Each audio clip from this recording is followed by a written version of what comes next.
bem-aventuranças são um conjunto, um combo, que não é possível ter uma ou outra. Não é possível você chorar, não é possível você ser pobre em espírito e você não ser manso. Não é possível. Você recebeu todas, assim como os frutos do Espírito. Você recebeu todos. E isso é diferente dos dons. Os dons Deus deu diferentes a cada um. As bem-aventuranças e os frutos do Espírito não. Ele dá o pacote completo a cada crente em Jesus. Como novas criaturas, nós recebemos isso de forma completa. Agora, uma criança, ela não sabe usar certas coisas. Na medida que ela vai se tornando madura, ela vai saber para que serve cada um. E o que acontece com cada um que creu em Jesus? Ele fez o quê? Nasceu Outra de novo. é. É uma criança, um recém-nascido na vida espiritual. E talvez você esteja lutando contra uma área da sua vida, como por exemplo o nervosismo, a falta de paciência, alguém estourado, e você não saiba ainda lidar com a mansidão, com o domínio próprio, falando agora dos frutos. E em muitos casos não sabe ainda usar as bem-aventuranças. Mas na medida que você segue, na medida que você cresce, você vai saber usar cada uma delas. E não é porque você seja capaz, é porque o Espírito Santo que habita em você te ensina em toda a verdade. Glória a Deus.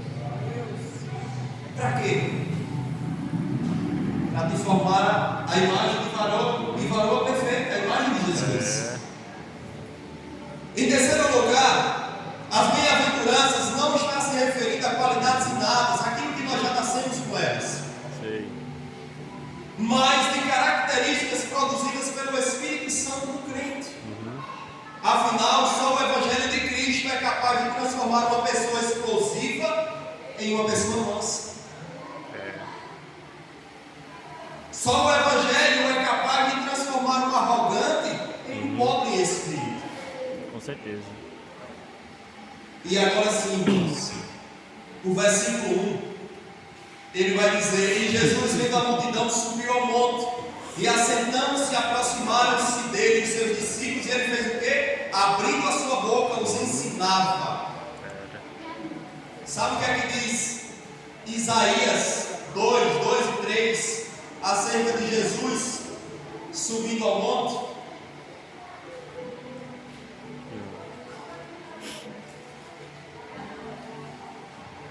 Diz o seguinte: no futuro, profecia, no futuro, o monte do templo do Senhor será o mais alto de todos e ficará acima de todos os montes.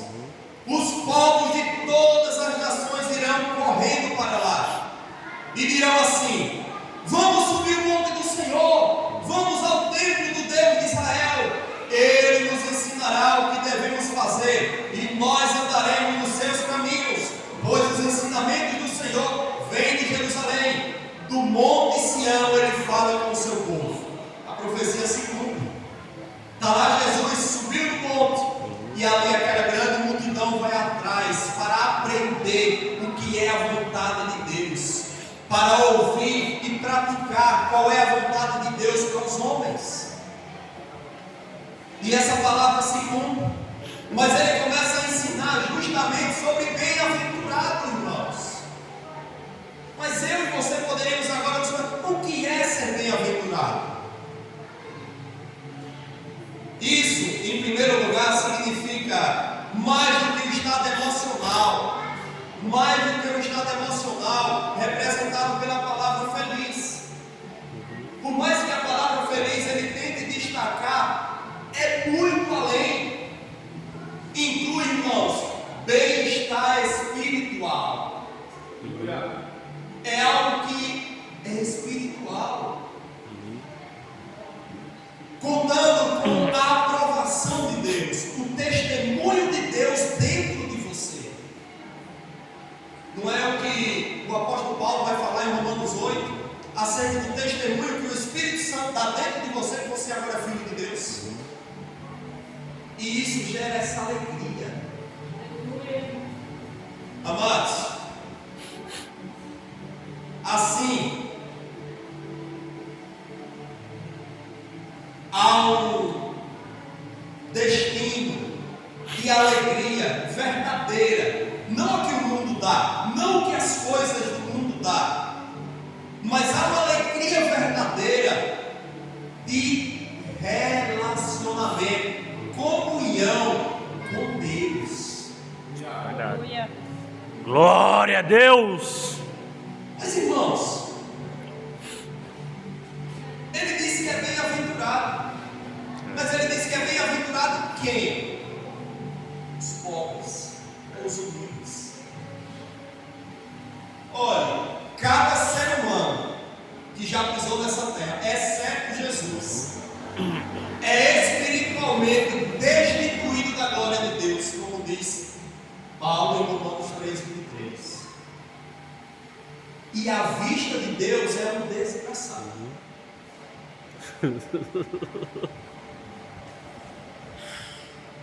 Agora, somente os que veem essa pobreza são os verdadeiros felizes. Parece contraditório, não, irmãos?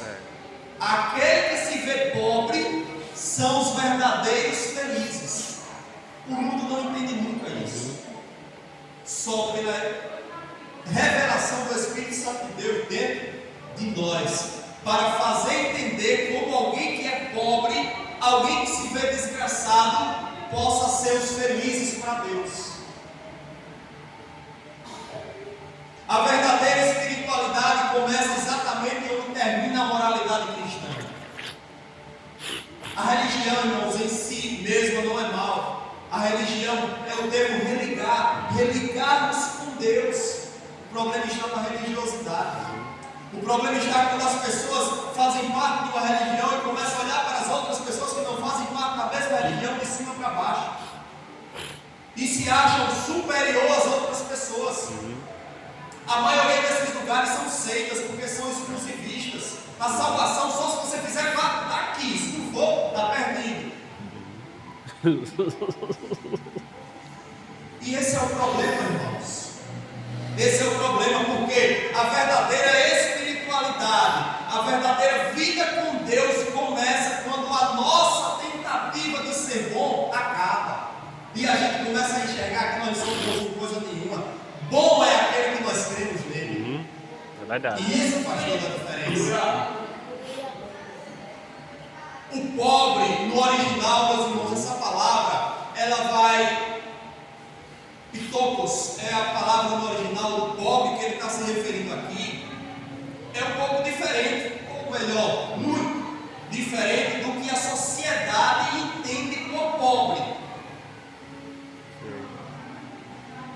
Nós entendemos pobre como alguém que tem uma casa simples, ele tem pouco dinheiro, ele leva uma vida bem simples, ele usa vestimentas simples, rasgadas, sujas, e até chamamos essas pessoas de humildes. Olha como fulano é humilde. Essa visão é nossa, do mundo, essa visão é da sociedade, mas não é desses que o Senhor está falando, não.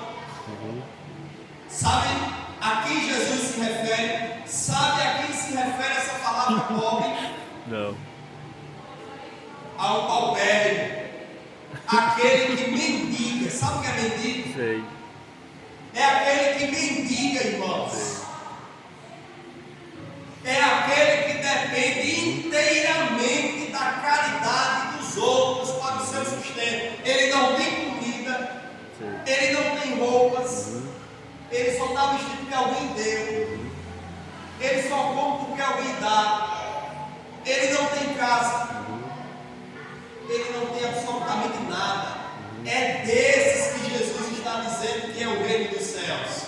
Mas não são, por exemplo, os andarilhos, ou não são as pessoas que, vendo esse versículo, como os franciscanos, por exemplo, acreditam que vão herdar o reino dos céus porque fizeram uma abnegação e fizeram um voto de pobreza.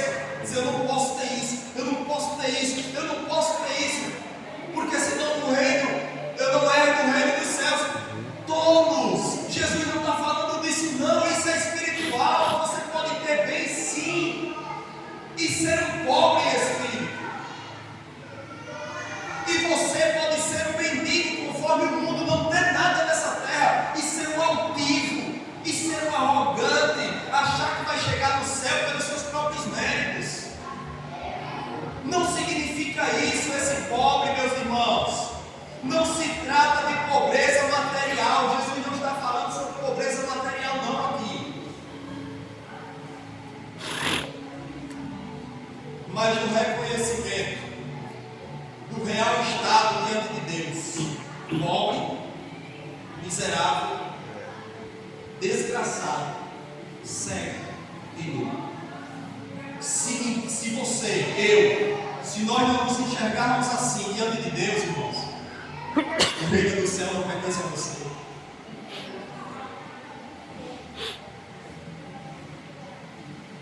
Quando nós respondemos a mensagem com a atitude correta, o Senhor começa a mudar a nossa mente.